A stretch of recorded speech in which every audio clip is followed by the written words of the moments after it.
Ini ada info konsen, IBAM harus isi dulu sebagai bentuk persetujuan IBAM di wawancara.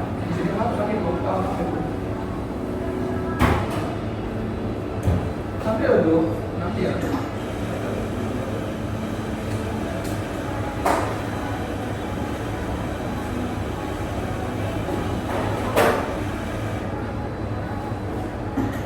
Tentang Oh ya.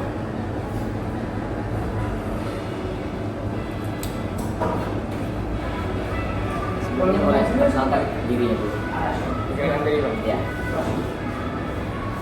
Perkenalkan, nama saya Bramantio Hakim. Saya lahir gitu. Saya lahir di Bandung, ya. Tanggal 18 Februari tahun 2008. Saya sekolah ada di SMP Negeri 1 Bandung dan Panggilannya IBAM. belum taruh kelas berapa? Kelas 9. Kelas 9. Ya. Udah ujian? Ada lagi ujian hari Senin. Oh ada lagi. Iya, ada lagi ujian terakhir.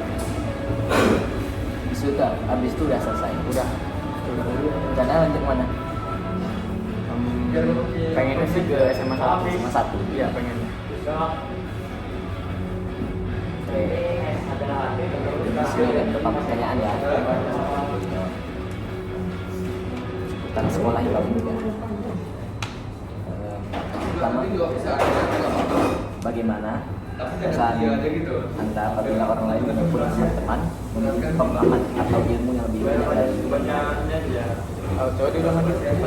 bagaimana perasaan Anda apabila orang lain maupun teman-teman memiliki pemahaman atau ilmu yang lebih banyak? Menurut IBAM kalau kayak gitu sih bagus untuk teman-teman IBAM, dan mungkin IBAM bisa belajar dari pemahaman mereka gitu, supaya pemahaman IBAM juga menambah, dan itu juga menurut IBAM memang ya merupakan keistimewaan buat teman-teman IBAM. Oke. Maksudnya, bagaimana perasaan Anda apabila tidak mengetahui tentang suatu hal yang teman IBAM ketahui? Perasaan IBAM sih sedikit penasaran gitu, dan sedikit ingin tahu juga ya. Mungkin misalnya kalau teman-teman IBAM itu mereka dalam satu bidang materi ini lebih luas pemahaman dari IBAM, mungkin IBAM memang harus belajar dari mereka supaya kita juga bisa sama-sama mengetahui gitu pemahamannya gitu. Selanjutnya, bagaimana Anda mengevaluasi progres atau perkembangan dalam memperluas pengetahuan atau keterampilan yang diinginkan? Mengevaluasi progres Ya, maksudnya kayak gimana? mengevaluasi progres ini bagaimana perkembangan IBAM dari awal sampai ke kelas 3 ini dalam memperluas pengetahuan dan keterampilan. Yang pasti prosesnya berubah ya, dari kelas 7, kelas 8, kelas 9 ada perubahan, ada penurunan, dan pasti ada kenaikan. Misalnya dari nilai tugas gitu. Misalnya yang awalnya jelek jadi bagus, atau mungkin yang awalnya bagus malah jadi jelek, ya pasti ada perubahan. Selanjutnya, ceritakan tentang pengalaman ketika menyadari bahwa ada hal-hal dalam bidang ilmu tertentu yang belum Anda kuasai. Kalau gitu sih, pengalaman saya, kalau misalnya ada ilmu yang saya belum kuasai,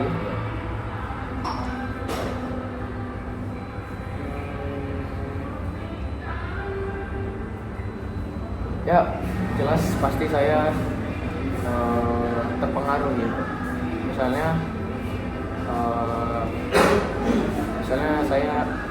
saya guru belajar gitu biasa, tapi saya nggak ngerti gitu.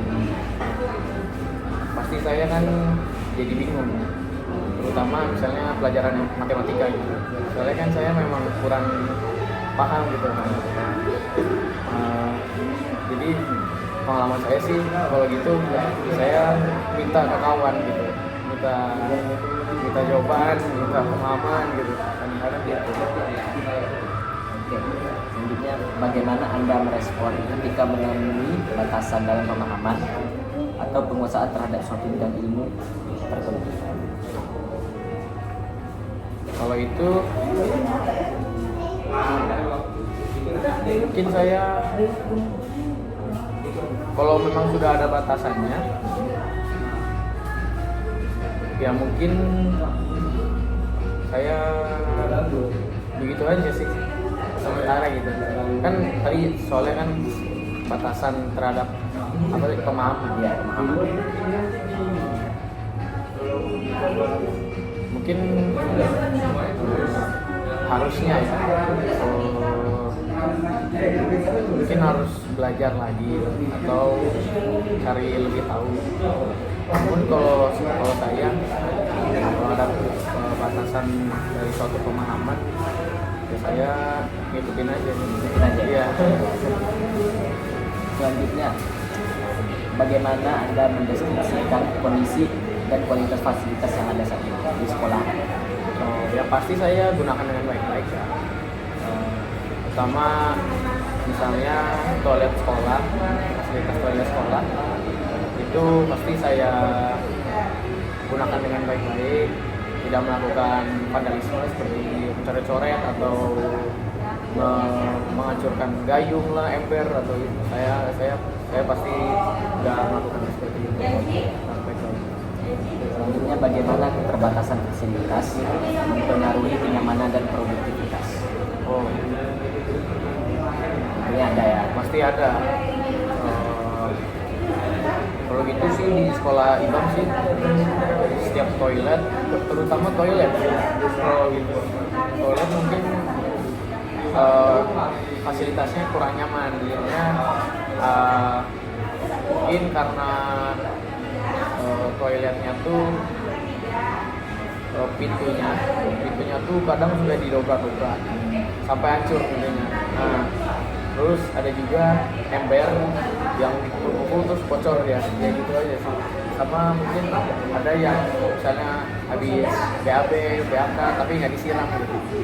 Kalau keterbatasan fasilitas di kelas, misalnya ruang kelas yang ternyaman atau keterbatasan buku yang ada di perpustakaan, itu mempengaruhi produktivitas.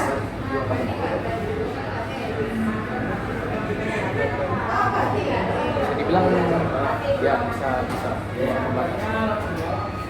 Selanjutnya, bagaimana Anda menangani situasi ketika fasilitas yang Anda butuhkan tidak tersedia? Misalnya ini butuh buku di perpustakaan, tapi tidak ada di perpustakaan sekolah. Itu gimana? Kalau saya sih pribadi jujur ya biasa aja sih. Kayak misalnya saya ke perpus cari buku nih, tapi bukunya nggak ada. Saya ya udah gitu aja. Jadi cari di luar ini. Selanjutnya, bagaimana keterbatasan fasilitas mempengaruhi motivasi Anda untuk berpartisipasi atau menggunakan fasilitas?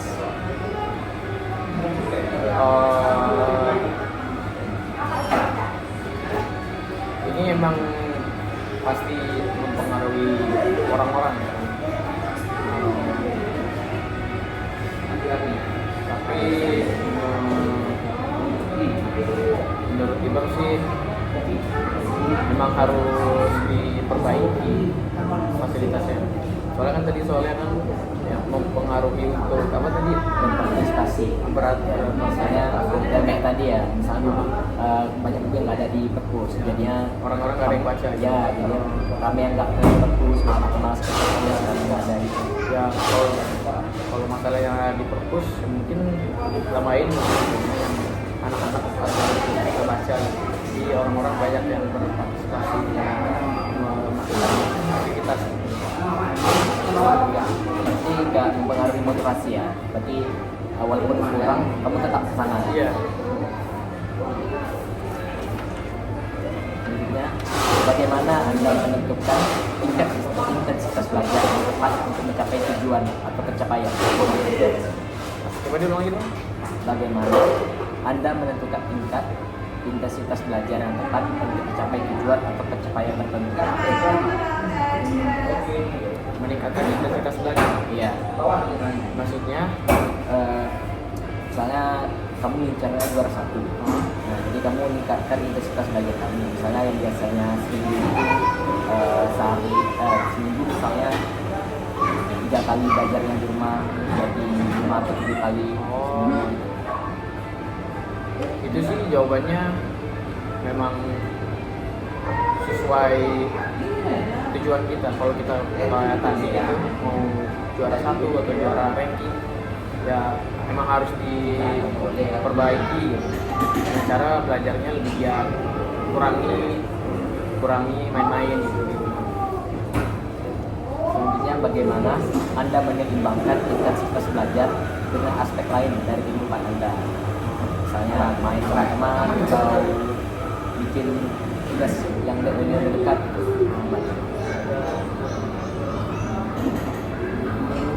Misalnya kita harus dikasih jadwal yang itu. Bikin jadwal ya, Pak? Ya. Bikin jadwal. Kalau kita waktunya belajar ya belajar. Terus kalau misalnya udah belajar, kita misalnya ada waktu luang baru bisa refreshing otak. Jadi bikin jadwal biar nggak lupa gitu ya. Ya. Oke, selanjutnya bagaimana Anda mengelola ketegangan atau kelelahan yang mungkin muncul akibat intensitas belajar ini? Kalau saya sih kalau misalnya lelah dari belajar ya istirahat. Terus saya sih istirahat aja, tidur aja. Jadi nggak terlalu maksa ya. Selanjutnya, bagaimana Anda menanggapi perubahan dalam intensitas belajar, misalnya saat memasuki periode ujian atau proyek besar? Misalnya kayak tadi kan, misalnya kalau udah ujian, belajarnya sehari itu paling cuma 1 kali. Tapi kalau udah dekat ujian, belajarnya bisa jadi 2 kali atau 3 kali sehari. Itu bagaimana? Coba diulang lagi dong, sorry.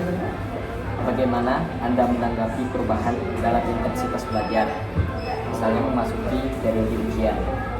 Oh, kalau gitu, ya kalau memang kalau ada ujian, ya kita harus persiapin diri gitu, sama sesuaikan yang bakal kita hadapi gitu. Kalau mau ujian, ya kita harus siap aja gitu.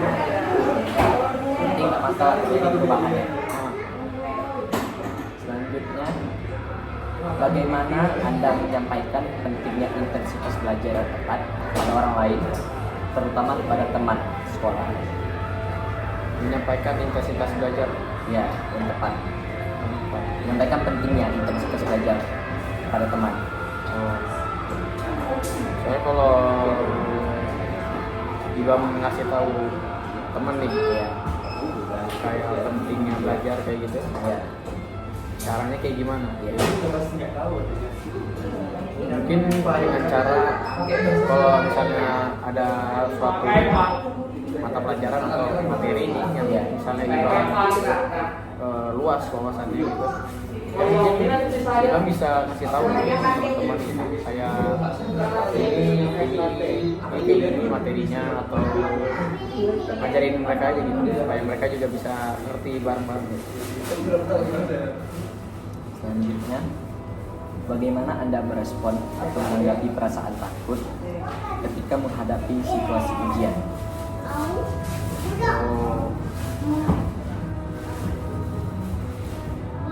Ya gimana lagi? Kalau kita takut mau ujian, Belajar. ya belajar ya, istilahnya harus ngapain gitu. Jadi terima aja gitu. Jadi jalani aja Ya ya. jalanin aja. Nah. Bagaimana Anda menanggapi tekanan atau ekspektasi dari orang lain yang mungkin memperkuat ketakutan Anda akan mendapat nilai rendah? Oh, itu emang banyak sih tekanan dari orang lain, terutama ke Ibam. Misalnya banyaknya kasih tahu kalau ini masih kurang nilainya gitu, jadi gagal kayak gimana. Menurut Ibam sih itu ya abain aja, nggak usah dianggap. Abaikan aja. Ya. Jadi fokus sama diri sendiri aja. Sama diri sendiri.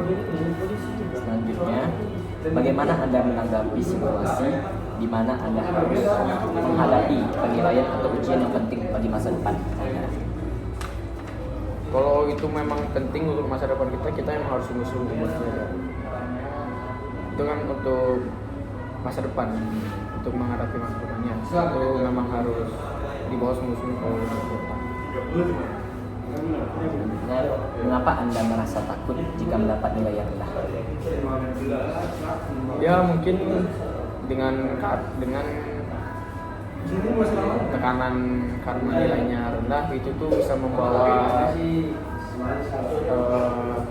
membawa nilai kita tuh kemana gitu. Soalnya kalau nilainya kita rendah, pasti kan kita harus remedial gitu.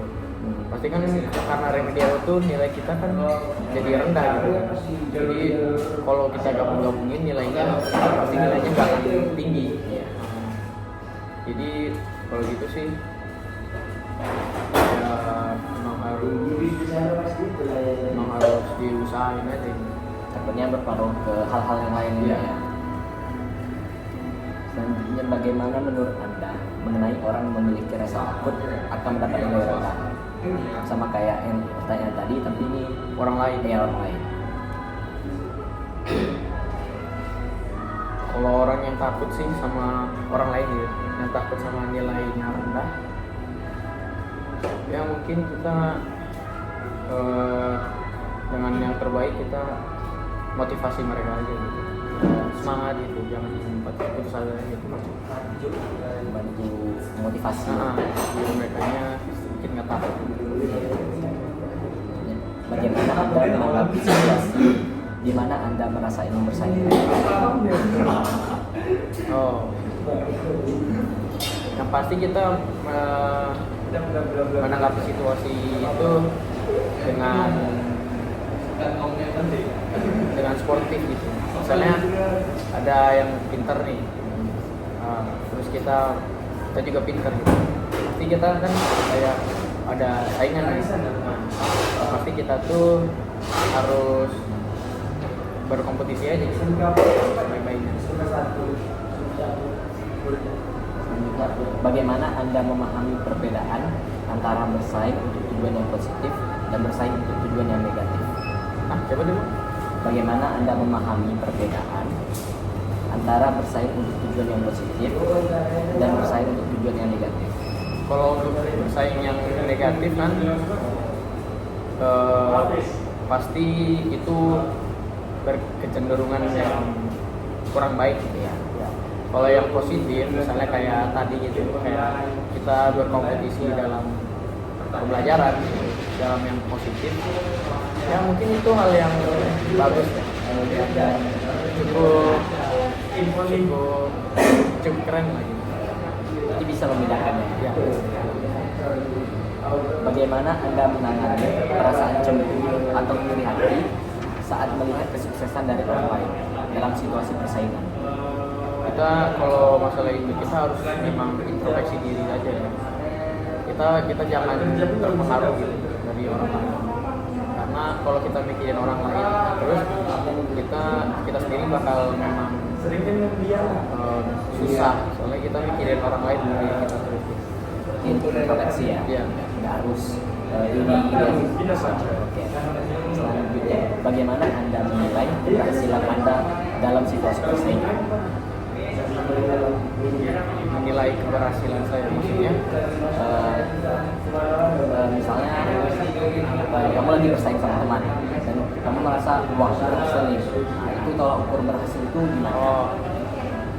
Menurut saya sih kalau dari tolak ukur keberhasilan saya, kalau misalnya saingan saya sudah nyerah aja gitu. Ya.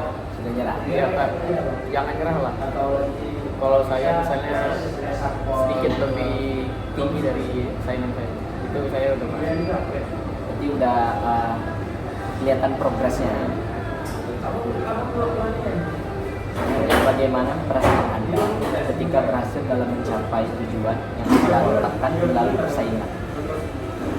Perasaan saya Ya, kan bersaing nih, bersaing terus kamu bikin suatu tujuan atau goals gitu dalam bersaing. Nah, ketika kamu berhasil mencapai itu, gimana perasaannya? ya pasti senang, pasti senang.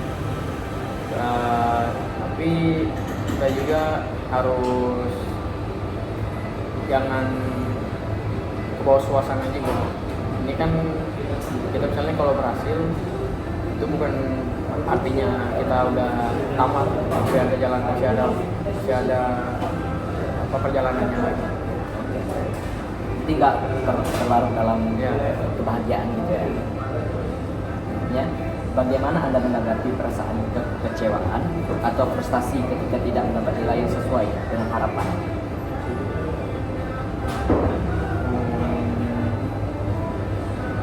Kalau kita misalnya kecewa nih sama nilai kita gitu ya, yang pasti kita pasti sedikit sedih gitu, dan itu wajar lah ya. Tapi yang lebih baiknya kita memang harus berusaha lagi aja gitu. Selanjutnya, bagaimana strategi atau teknik khusus yang Anda terapkan untuk meningkatkan kemungkinan mendapat nilai yang bagus? Kalau kita ingin cari nilai yang bagus, mungkin strateginya ya mungkin belajar aja. Belajar lebih giat gitu ya. Lebih giat lagi. Oke, selanjutnya, bagaimana Anda merespon atau menanggapi perasaan puas atau bangga ketika berhasil mendapat nilai yang bagus? Yang pasti kita kan merasa puas nih kan, puas nih nilainya bagus atau aku berhasil nih. Dia menanggapinya dengan sewajarnya aja, jangan lebih-lebihan gitu. Selanjutnya, bagaimana Anda menanggapi situasi di mana Anda tidak mencapai nilai yang bagus meskipun telah berusaha keras?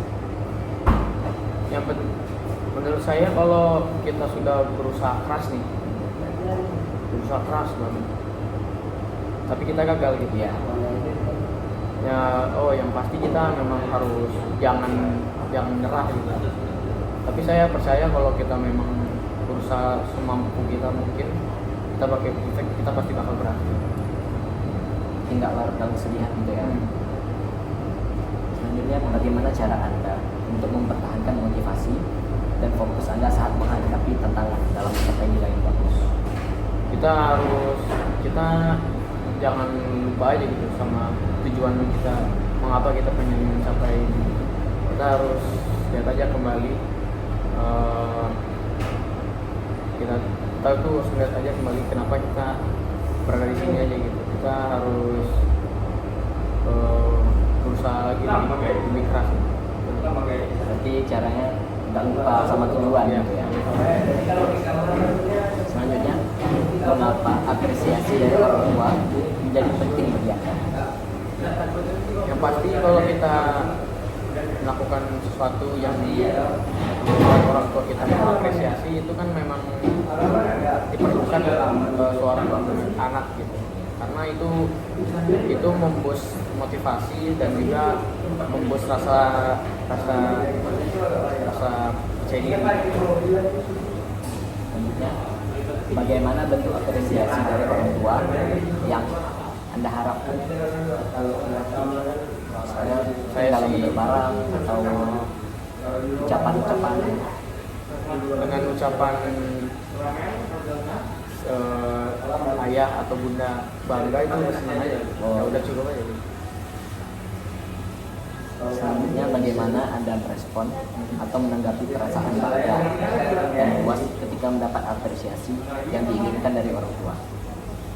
Ya kita jangan lupa bersyukur aja gitu. Misalnya kalau kita memang diapresiasi sama orang tua gitu, kita berterima kasih aja sama orang tua gitu, sama mereka gitu. bagaimana Anda menanggapi atau menyesuaikan diri ketika Anda tidak mendapat apresiasi dari orang tua? Yang jelas kita jangan putus asa aja gitu. Kita harus tetap percaya aja gitu dengan proses yang kita jalani. Jadi walaupun nggak dapat apresiasi, tetap proses dan tetap usaha. Selanjutnya, bagaimana Anda memilih untuk merespon ketika Anda mendapat apresiasi yang tak terduga atau lebih rendah dari yang Anda harapkan? Misalnya kamu berharapnya orang tua ngasih hadiah yang wah gitu kan, tapi ternyata hadiahnya biasa aja gitu. Itu gimana responnya? Menurut saya sih kalau udah dikasih hadiah itu udah bagus aja. Berarti emang nggak terlalu berharap Iya. gitu ya. Ya, jadi apa yang dapat udah gitu. Seneng aja. Yang penting dikasih ya. Selanjutnya, bagaimana Anda mendefinisikan kata hadiah? Kata dia mungkin bisa dari barang gitu ya, atau mungkin dari ucapan menurut saya. Karena kalau kita berhasil gitu, misalnya dalam dengan prinsip saya, hadiah itu nggak harus dari barang juga. Misalnya kalau orang tua udah bilang kami bangga, itu menurut saya udah hadiah itu. Berarti sesuatu yang diberikan kepada diri kita itu hadiah. Ya. Selanjutnya, mengapa hadiah menjadi penting bagi Anda? Ya, karena hadiah kan itu mungkin suatu reward itu istilahnya ya, kalau kita udah berusaha melakukan sesuatu. Makanya itu sedikit membuat kita senang gitu. Bisa jadi juga sebagai salah satu motivasi juga ya. Oke. Selanjutnya, bagaimana Anda mengungkapkan keinginan Anda untuk mendapat hadiah kepada orang tua? Keinginan untuk mendapat hadiah kepada orang tua. Maksudnya kayak gimana? Misalnya kamu berharap dapat hadiah dari orang tua dan kamu mau ngomong sama mereka supaya kamu dapat hadiah, itu gimana cara mengungkapkannya? Oh, ya gimana ya?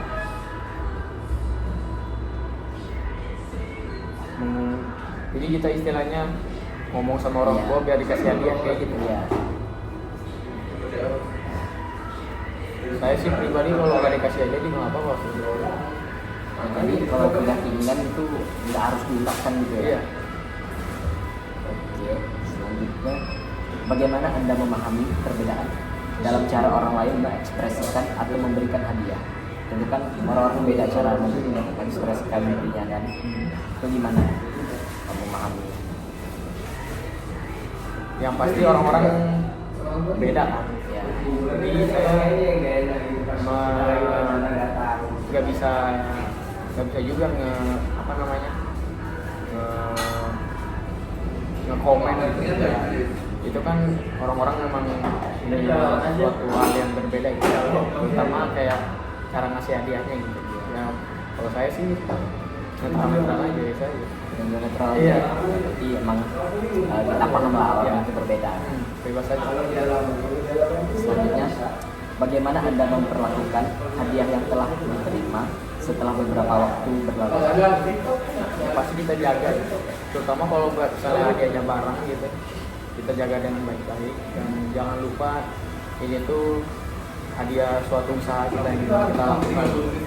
Kalau misalnya hadiahnya dengan bukan barang itu atau apa, ya kita harus ingat aja gitu, jangan lupa gitu. Jadi kita bisa pakai untuk suatu motivasi. Dijaga baik-baik. Nah, udah selesai. Itu tadi pertanyaan-pertanyaannya Pak kita. Terima kasih telah menjadi wawancara ini. Semoga apa yang disampaikan tadi bisa dimanfaatkan dengan baik untuk praktik media. Bisa mengucapkan